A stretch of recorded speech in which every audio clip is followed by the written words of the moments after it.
44 автодороги Башкортостана общей протяженностью 4000 километров могут включить в опорную сеть автодорог России. В этом случае федеральный бюджет выделит дополнительные средства на содержание и ремонт магистралей. Сейчас в республике активно реализуется национальный проект «Безопасные и качественные дороги», в рамках которого возводят вставку на Бельском мосту и проводится полная реконструкция улицы Комсомольской в Уфе. Азат Садреев узнал, когда будет сдан полноценный дублер проспекта Октября столицы.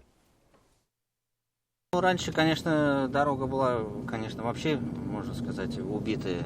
Большую часть времени Иван Шабрин проводит за рулем, работает водителем и к уфимским пробкам уже привык. Нередко его путь пролегает и через Комсомольскую, которая последние годы напоминала скорее строительную площадку, нежели одну из главных транспортных артерий столицы. Сейчас работы на отрезке в 5 километров от улицы Мингажева до лесотехникума подходят к концу. Движение транспорта запущено, строители вносят последние штрихи.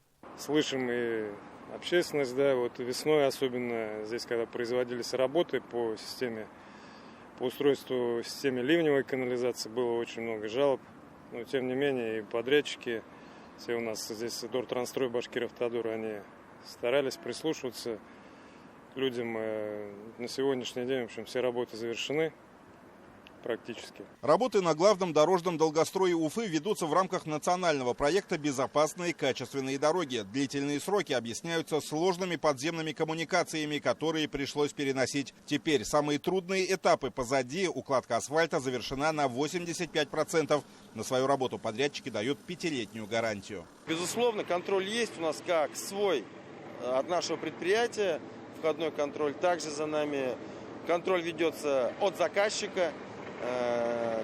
Городская лаборатория тоже от заказчика непосредственно ведут контроль по слоям, по уплотнениям, по толщинам, скажем, всем, чтобы все было выдержано в проекте.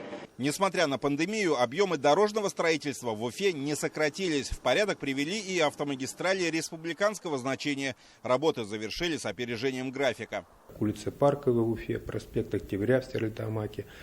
Участки автодороги Уфа-Бирский, Наук в Благовещенском районе, М5 Урал, Чешмы, Аксенова, Киргиз-Маяки в Чешминском районе, а также многие другие. Еще один крупный объект в рамках нацпроекта – мост-вставка через реку Белая в створе улицы Воровского. Работы также вышли на финишную прямую. А возведение долгожданного Нагаевского переезда через ЖД-пути завершат через 2 года.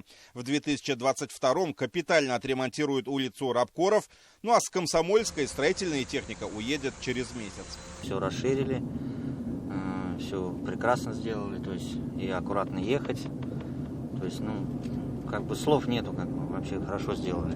Только что ожидание, долго было, то есть очень долго.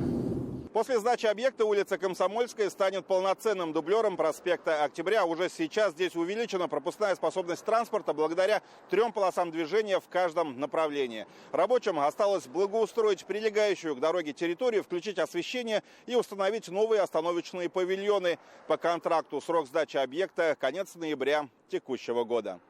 Азат Садреев, Азамат Мухаммедшин, новости Уфа.